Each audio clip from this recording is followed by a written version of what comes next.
Marami. Hindi na mga magkasakit yung mga anak ko, pamilya ko, ikaw, ako, mga anak ko. Pag mahirap ka, pag wala ka, wala.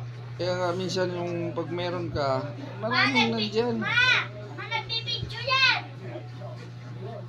Yun naman yun. Yun talagang timbahay na vlog. Okay lang.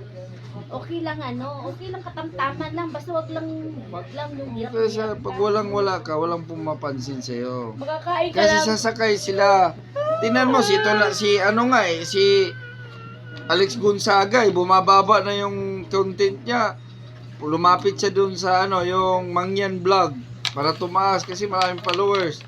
Tapos nung nagdiwata vlog siya. Ganun lang yun, pinagkikitaan ng ibang vlogger. Kaya anong walang-wala siya, binubugbog siya, nabubuli. Ngayon na may nagbibigay kotse, nagbibigay bahay. Sana